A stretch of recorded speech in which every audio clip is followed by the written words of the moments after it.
Hi, this is Doug DeClue from Helical Communication Technologies. I'm here to demonstrate today the stowing process for the Heritage QHA antenna. Before we begin, I want to discuss what tools you will need, and I want to demonstrate some features of the antenna. The first discussion is about the tools. You'll need a micro driver set similar to the one shown here, and you'll need an M2.0 driver bit, and you'll need a Phillips size 0 driver bit as well. You'll also need a craft knife or small hobby knife like this X-Acto type knife, and you need to be wearing your static strap while you're doing this process. The antenna has a closable lid, obviously, because this is a deployable antenna. And we're eventually going to take these filers and compress them in between this inner and outer wall in an area we refer to as the race, the antenna race. The lid has two spring-loaded plungers, one on the left and one on the right, that keep the antenna from the lid from bouncing back towards the antenna during the deployment process. And it is important that we are very careful with these. If you push too hard on this lid without compressing them, they can be broken. So normally we use the tip of a tool like this M2.0 driver to compress the lid to get past that point, and then we come over to the other side and do the same thing on the other side. And then once we get both sides compressed, we can push the lid past that point. Now, this is just a demonstration at the beginning. We're going to have to turn around and do this for real after we've stowed the filers. So it takes a little bit of work. Sometimes it's somewhat challenging to get the plungers both pushed in at the same time, but it can be done.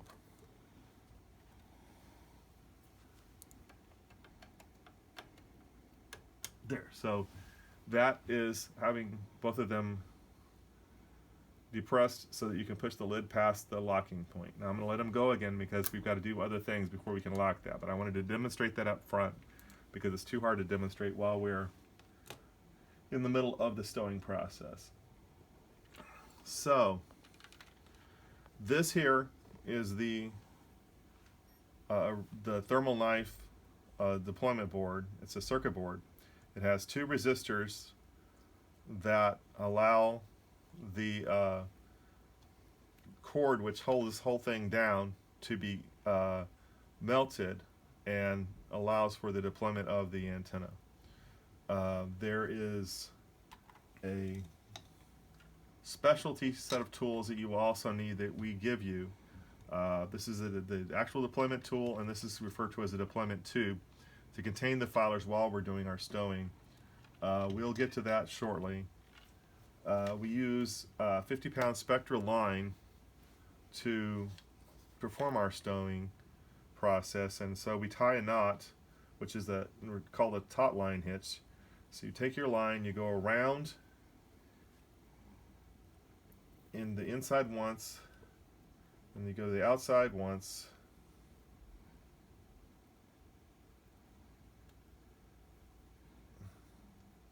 You pull those two together, and then you go to the inside one more time, and you pull that together, so you have 3 loops around your line. Now this knot should slide. Well, apparently, I apologize, that didn't quite come out right. I'll tie it again. Throw away any scrap cord so you don't end up creating FOD. Try that again. Around,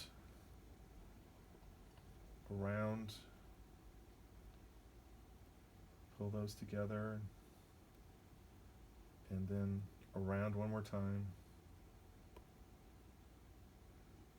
and pull it together. Now we have it right. My apologies. Then you're going to put that loop you've created around the rightmost anchor screw. Okay, and then you're going to tighten it with your Phillips driver.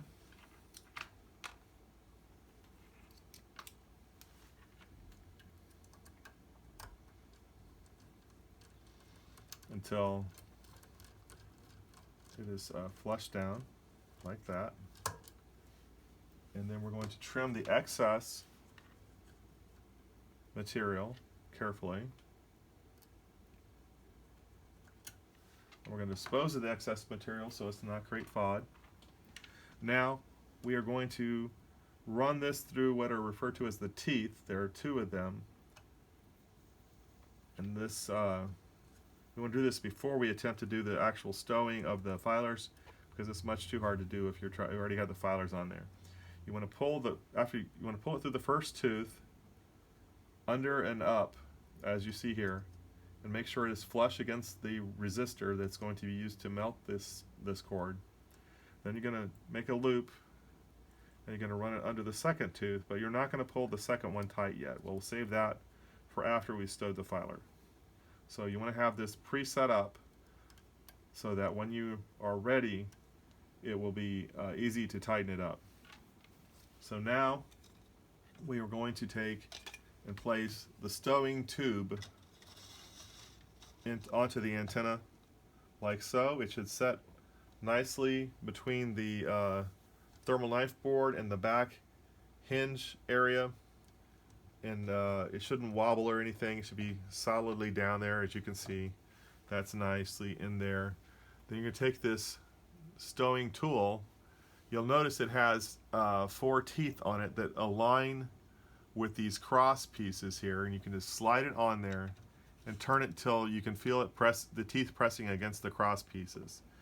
So we're going to use those teeth to turn the antenna, put a little bit of twist onto the antenna as we bring it down.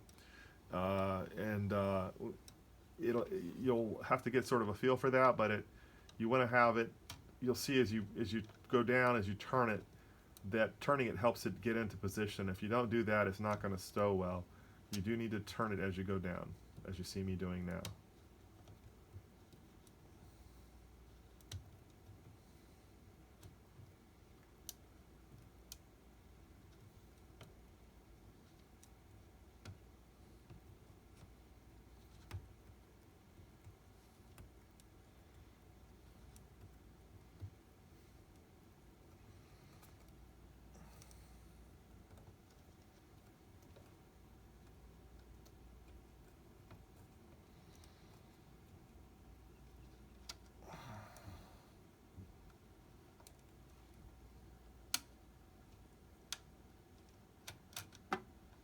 And you can hear it make a pop as it goes into the tube.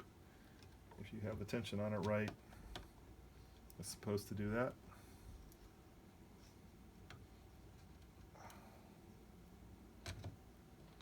Okay, and you should be able to get the tool flush and flat, and it should feel firm once you're at the bottom. And if you can see down in here, you'll see that the filers are all neatly stacked and closely spaced against each other. That's what you're looking for in a properly stowed antenna.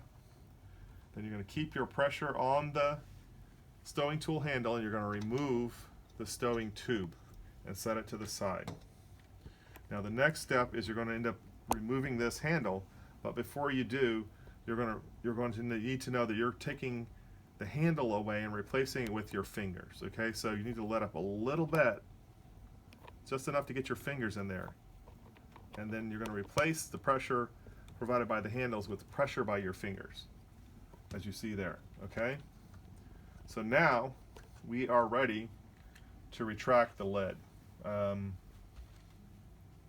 don't know if you can get in here closely and see the filers, how they should look when they're stowed properly. Okay, so now I'm going to retract the lid. To do that, I'm going to replace the Phillips 0 driver with the M2.0 driver. I'm going to use that to depress the plungers and pull the lid forward. Okay, so I'm going to take one finger on the same hand that's holding the lid, and I'm going to use it to retract the lid. I mean, that's holding the filers down. I'm going to use it to retract the lid. Use your other hand, Doug. Actually, I can't. I have to do it this way.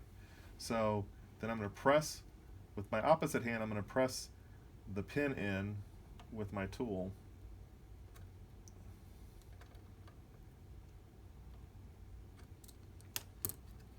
And sometimes it takes 2 or 3 times pressing these pins in to get them in. Okay. So we're doing pretty good so far. And you may find that you have to switch hands while you're doing this.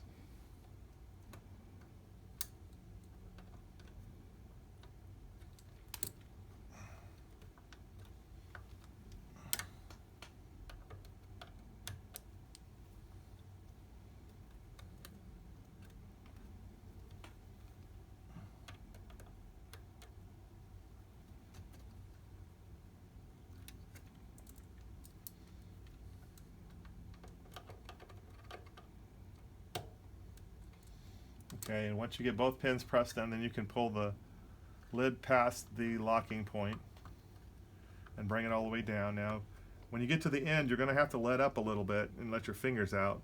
So the lid, the crossover, the distal crossover will come up a bit against the lid. You just got to do this quickly. Pull your fingers out and close the lid quickly, like so.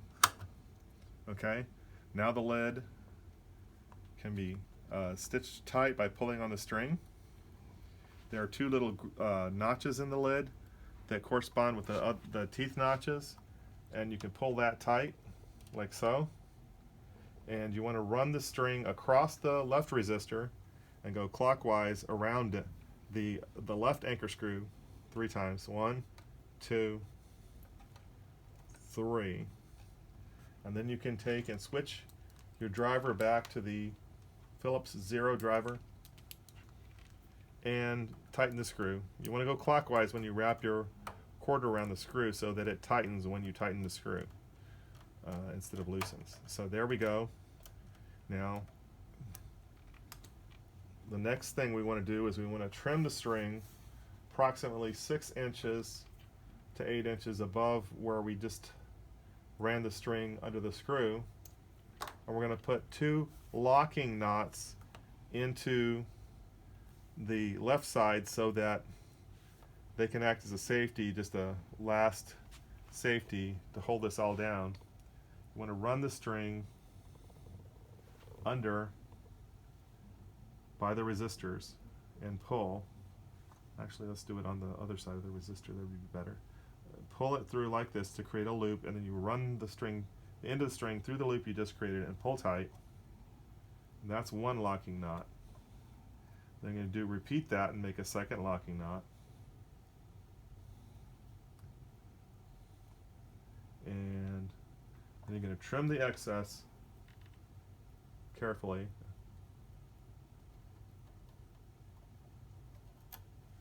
And dispose of the extra string so it does not become FOD. And that is a stowed antenna, a properly stowed antenna. The lid should be tightly down. There shouldn't be any play in it. And that's it.